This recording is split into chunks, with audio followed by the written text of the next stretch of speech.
മുഖ്യമന്ത്രി തർക്കത്തിൽ പൊറുതി മുട്ടുകയാണ് എന്റെ പൊന്നു KP കോൺഗ്രസ്. സ്ഥിരമായി നമ്മൾ ഈ വാർത്ത റിപ്പോർട്ട് ചെയ്യുമല്ലേ.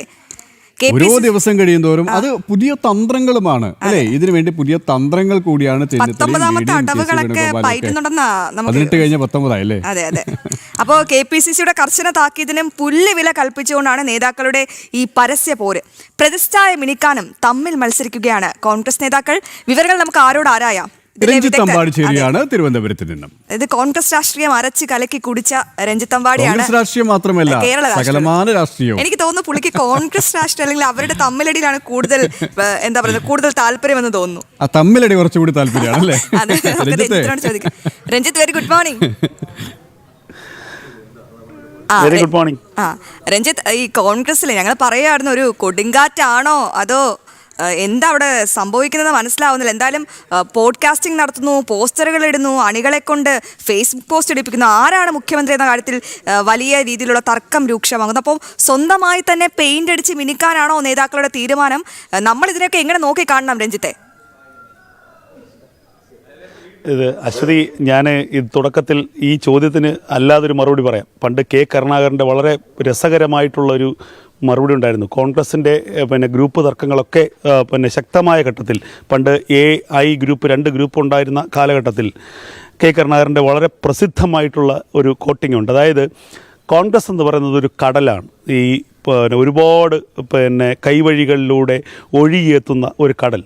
അതിൽ നിന്ന് ഇനി ഒരു 10, 100, 200 ബക്കറ്റ് വെള്ളം കോരിയെടുത്താലും അതിനൊന്നും സംഭവിക്കാൻ പോകുന്നില്ല എന്ന തരത്തിലുള്ളൊരു കോട്ടിങ്. ഞാൻ ഇപ്പോൾ അതെന്തുകൊണ്ട് പറഞ്ഞു എന്ന് വെച്ച് കഴിഞ്ഞാൽ, കോൺഗ്രസ് എല്ലാ കാലത്തും ഇങ്ങനെ തന്നെയാണ്. കോൺഗ്രസ് തമ്മിലടിയുടെ അല്ലെങ്കിൽ ഗ്രൂപ്പ് വഴക്കിൻ്റെ, പരസ്പരം ചെളിവാരി എറിയുന്നതിൻ്റെ ഒരു പാർട്ടിയാണ്. പക്ഷേ അത് ഇപ്പോൾ കുറച്ച് കൂടുതലായി എന്നുള്ളതാണ് ഏറ്റവും രസകരമായ കാര്യം. ഇപ്പോൾ ഏറ്റവും കൂടുതൽ അത് എന്തുകൊണ്ട് ചർച്ചയാവുന്നെന്ന് കേട്ടാൽ,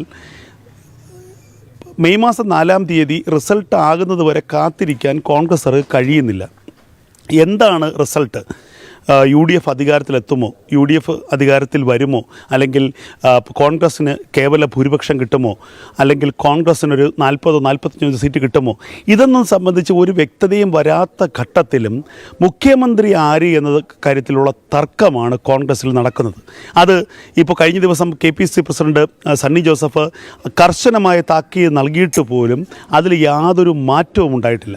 രമേശ് ചെന്നിത്തല ഡോക്യുമെൻ്ററി പുറത്തിറക്കി. KC വേണുഗോപാലിൻ്റെ ഡോക്യുമെൻ്ററി അവസാന മിനിക്കുപണിയിലാണ്. VD സതീശനാകട്ടെ തൻ്റെ പ്രസംഗങ്ങൾ അടക്കമുള്ള പുസ്തകത്തിൻ്റെ പ്രസിദ്ധീകരണത്തിൻ്റെ സാഹചര്യത്തിലേക്ക് എത്തിയിരിക്കുന്നു. ഓരോ നേതാവിൻ്റെയും ഫാൻസ് ക്ലബ്ബുകൾ കൃത്യമായി തന്നെ അത് സ്വന്തം നേതാക്കന്മാർക്ക് വേണ്ടിയുള്ള വലിയ പ്രചരണങ്ങൾ നടത്തുന്നു. ഇത് ഇപ്പോൾ തുടങ്ങിയതല്ല. ഇതിപ്പോൾ തെരഞ്ഞെടുപ്പ് പ്രഖ്യാപനത്തിന് മുമ്പ് തന്നെ മുഖ്യമന്ത്രി ആര് എന്നുള്ള തർക്കം തുടങ്ങി. ഇത് കോൺഗ്രസിൻ്റെ എല്ലാ കാലത്തുമുള്ള ഗ്രൂപ്പ് പോരിൻ്റെ വലിയൊരു ഭാഗം തന്നെയാണ്. ഇത് കോൺഗ്രസിൻ്റെ സ്ഥായിയായിട്ടുള്ള ഒരു രൂപമാണ്. ഇതിൽ നിന്ന് കോൺഗ്രസ് ഒരിക്കലും മുക്തമാകുമെന്ന് നമ്മൾ കരുതേണ്ടതില്ല. പക്ഷേ ഇത് ചിരിക്കാനുള്ള വക ജനങ്ങൾക്ക് മുന്നിൽ ഉണ്ടാക്കുന്നു എന്നുള്ളതാണ് ഏറ്റവും ശ്രദ്ധേയമായ കാര്യം. ഇപ്പോൾ ഞാൻ 2-3 ദിവസങ്ങൾക്ക് മുൻപ് റിപ്പോർട്ട് ചെയ്തതാണ്. രാഹുൽ ഗാന്ധി തെരഞ്ഞെടുപ്പ് പര്യടനവുമായി ബന്ധപ്പെട്ട് തമിഴ്നാട്ടിലേക്ക് പോകാൻ വേണ്ടി തിരുവനന്തപുരം വിമാനത്താവളത്തെത്തിയപ്പോൾ വളരെ കുറച്ച് സമയം, സെക്കൻഡുകളോ മിനിറ്റുകളോ കേരളത്തിലെ കോൺഗ്രസ് നേതാക്കളുമായി സംസാരിച്ചു. അപ്പോൾ പോലും ഒരു താക്കീതിൻ്റെ സ്വരത്തിൽ രാഹുൽ ഗാന്ധി പറഞ്ഞിരുന്നു, ഇനി മുഖ്യമന്ത്രി ചർച്ച കേരളത്തിൽ ഉണ്ടാകരുത്. കേരളത്തിലെ മുഖ്യമന്ത്രി ആര് എന്നുള്ളത് തെരഞ്ഞെടുപ്പ് റിസൾട്ടിന് ശേഷം ഹൈക്കമാൻഡ് അല്ലെങ്കിൽ ദേശീയ നേതൃത്വം തീരുമാനിക്കും എന്ന് വളരെ വ്യക്തമായി പറഞ്ഞതാണ്. അതിൻ്റെ പിറ്റേ ദിവസമാണ് ഓരോ നേതാക്കന്മാരുടെയും സോഷ്യൽ മീഡിയ പേജുകളിൽ അല്ലെങ്കിൽ അവരുടെ ഫാൻസ് ക്ലബ്ബുകളിൽ ഡോക്യുമെൻ്ററികളടക്കം പുറത്തു വന്നത്. ജനനായകൻ, ജനപ്രിയ നായകൻ അല്ലെങ്കിൽ ജനനേതാവ് എന്ന തരത്തിലൊക്കെ അങ്ങനെ തങ്ങൾക്കിഷ്ടമുള്ള കോൺഗ്രസിൻ്റെ നേതാക്കന്മാരെ ബൂസ്റ്റപ്പ് ചെയ്തുകൊണ്ടുള്ള വലിയ പ്രചരണങ്ങൾ നടക്കുകയാണ്. ഇത് ഒരു കാലത്തും കോൺഗ്രസിൽ നിന്ന് മാറ്റമില്ലാതെ തുടരും. കോൺഗ്രസ് എന്ന് പറഞ്ഞാൽ ഇത്തരം വിഴുപ്പലക്കലുകളാണ് എന്നുള്ളത് കൂടി നമ്മൾ മനസ്സിലാക്കേണ്ടതുണ്ട്. ഇത് നമ്മൾ നിരന്തരം റിപ്പോർട്ട് ചെയ്യുമ്പോൾ നമുക്ക് തന്നെ തോന്നും, എല്ലാ ദിവസവും ഇതേ വാർത്തകളല്ലേ കോൺഗ്രസ്സിലെ മുഖ്യമന്ത്രി തർക്കം. പക്ഷേ ഇത് രസകരമായ കാര്യമാണ്. ഓരോ ദിവസവും ഇത് അതിൻ്റെ ഓരോ പുതിയ തലങ്ങളിലേക്ക് എത്തുന്നു എന്നുള്ളതാണ് അശ്വതി, KP നമുക്ക് മനസ്സിലാക്കാൻ കഴിയുന്നത്.